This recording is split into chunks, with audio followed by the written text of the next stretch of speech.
My homeroom teacher got up in my face in front of the whole class and went off on me. Everyone just sat back and enjoyed the show. She said I couldn't even afford my own tuition, and here I was pulling all-nighters at the internet cafe, and that I had no right to put my hard-working mom through all this, but what she never saw coming was me looking up at her through tears and asking, "Teacher, can you call my mom to come?" The whole class was stunned. They figured I'd been yelled into losing my mind, and was now voluntarily calling in my own parent. The call went through fast, and a voice came through that was both polite and flustered. "Hello, Ms. Shen, could you give us a few more days? Once I get paid this month, I'll take care of the tuition right away." Ms. Shen had nothing but respect for this tough woman. What a shame she raised such a worthless son. She forced a small smile.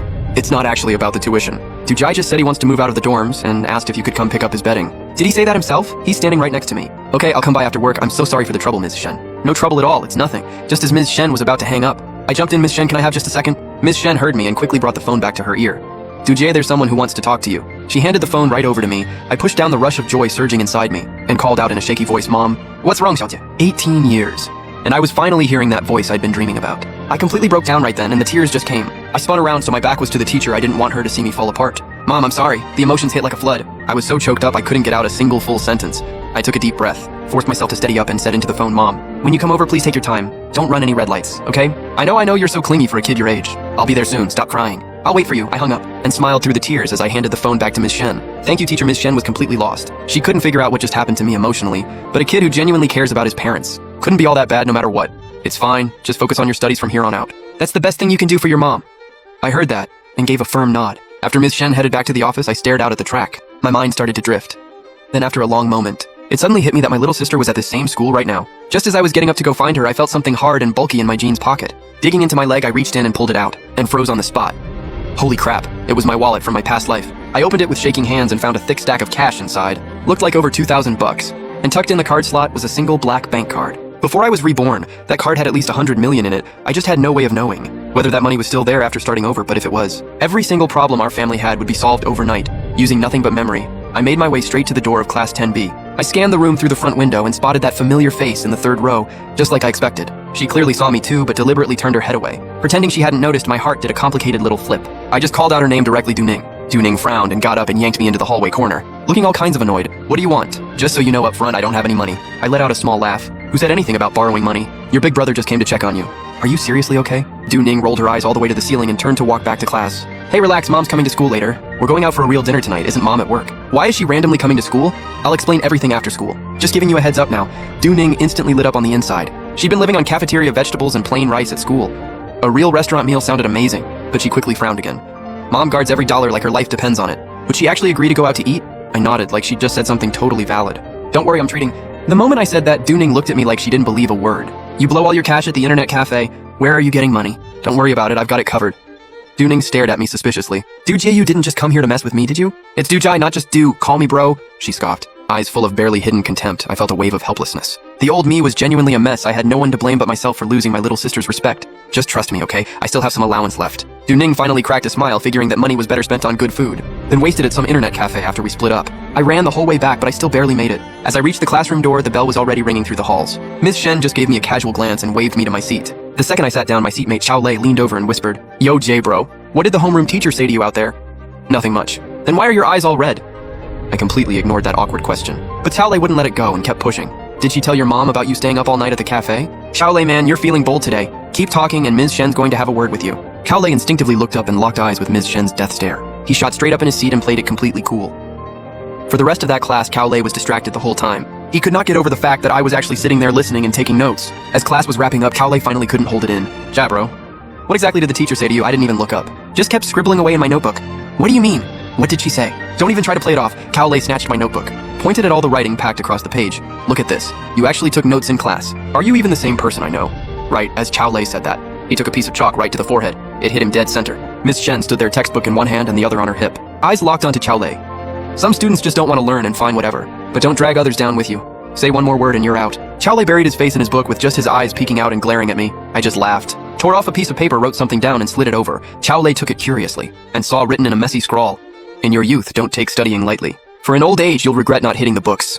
Xiao Lei rolled his eyes with zero interest. Yeah, put on a show. Let's see how long this lasts." Just then a shadow passed by the window. Xiao Lei looked up and saw a middle-aged woman with wrinkles in the corners of her eyes. Craning her neck to peer into the classroom, Xiao Lei nudged me with his elbow, telling me to look. Just that one glance and my eyes went wet instantly. Ms. Shen noticed Mom at the window too and spoke up. "Go on, step out for a minute." I shot Ms. Shen a grateful look and bolted out of the classroom. Seeing that face I had missed every single day hit me like a wave. All the things I wanted to say collapsed into just one. Mom, I finally get to see you again. Mom was thrown off by how emotional I was. She wiped my tears. What are you crying for? We just saw each other last week. I had so much to say, but no way to say any of it. So I just held her hand tight. Mom, I'm sorry, I promise I'll be better from now on. Mom immediately got suspicious and probed. You're not broke again, are you? Is this some elaborate way to ask me for money? Those words stung with shame. Mom, I mean it this time. I'm going to get into a good college and give you a good life. Mom just figured I was talking nonsense. Her own son had come in dead last basically every single time. What good college was he ever going to get into? Oh right, Mrs. Shen said you want to be a day student. What's that about? Mom, I'm serious about college now. Dorm shut the lights off at 11. I can't even study if I wanted to. Look at Dooning, she's a day student. And her grades are great, top 3 in her class consistently. Mom was only half convinced last time I had used studying as an excuse to insist on living in the dorms, when really it was just so I could sneak out and game all night at the cafe. Now I was pulling a complete 180. Who knew what I was actually up to this time? Right? Then the bell rang. Mrs. Shen walked out and greeted Mom warmly. After a bit of small talk, Mom asked, Ms. Shen Dujai says he wants to become a day student. I'm honestly not sure what to think about it. Ms. Shen glanced at the students passing through the hallway and said, Dujai, this isn't a great spot to talk. Let's go to my office. Once the 3 of us were in the office, Ms. Shen poured a glass of water and set it in front of Mom. Mom immediately waved her hands. Ms. Shen, please, you really don't have to. I can't have you pouring me water, it's nothing. It's hot out. Have some water. With Ms. Shen insisting, Mom had no choice but to accept it. Ms. Shen poured a cup for me too, and I took it with both hands. With a slight bow, thank you, Mrs. Shen. A flicker of surprise crossed Ms. Shen's face, while Mom looked a little awkward beside me. I was the composed one. Ms. Shen cleared her throat. Duji as for switching to day student. I think it really comes down to him, if he genuinely believes it'll help his grades. What reason do we have to say no?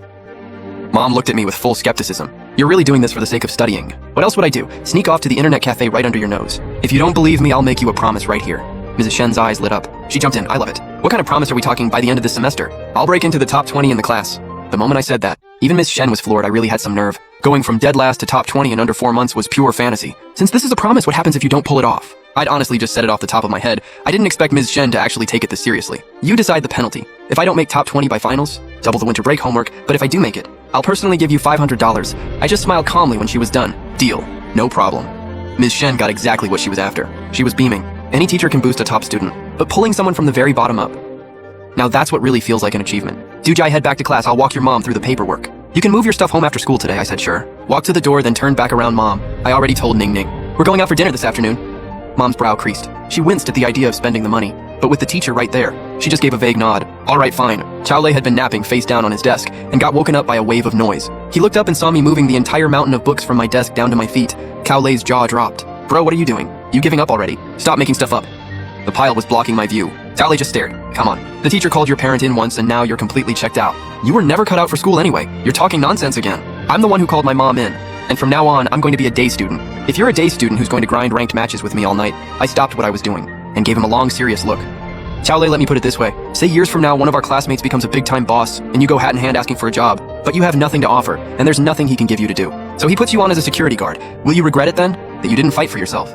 Didn't go to a good college? Huang Xiaojun. That little punk, I'm telling you, I'd rather starve than go begging to him. I shook my head helplessly. Think whatever you want. I've had my wake-up call. Getting into college is all I care about now. My whole change in attitude drew stares from around the room, but nobody took it seriously. The eternal class clown turning over a new leaf was always just a phase. He'd go back to his old ways within a week. The last 2 periods were physics. After finishing the paperwork, Ms. Shen made a point of swinging by the window. She saw me paying full attention the entire time and felt genuinely pleased. She had a strong gut feeling that this kid had actually turned things around for real. During the afternoon break, I brought Mom up to the dorm room and showed her my bunk. She started folding up my blanket while talking nonstop. Xiaojia, don't you have evening study hall? When are you going to find time to eat out? You and Ning Ning just go to the cafeteria. I'll take your stuff back home. I knew Mom was just trying to save money, but this was my first real meal since coming back. All I wanted was for the 3 of us to sit down and eat together.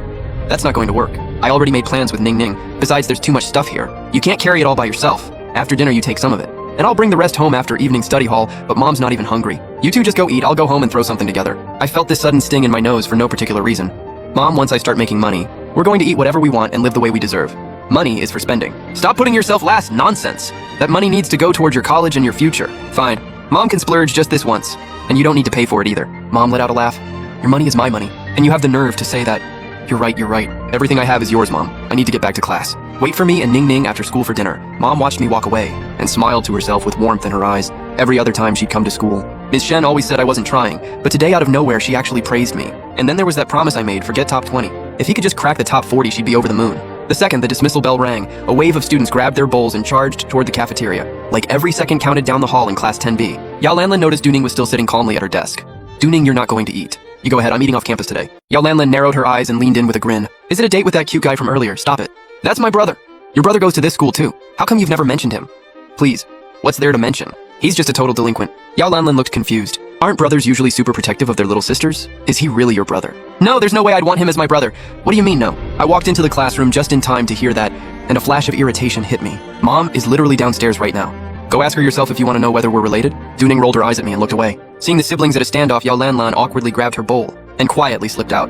Duning immediately got up too and stormed out ahead of me, clearly trying to ditch me. Mom was waiting downstairs and saw her daughter come stomping out. Did you two get into it again? Not at all, I came up right behind her. She's the one saying I'm not her real brother. Mom's expression went serious immediately. She turned straight to Duning. If I ever hear you say something like that again, you're going to hear about it from me. Duning had always been the good kid. Used to compliments and praise, getting called out in public like this. Hit hard and her eyes welled up with tears. Seeing her about to cry, I softened up in spite of myself. Okay, Mom, she was just messing around. Don't go making it into a whole thing. Come on, let's just go eat.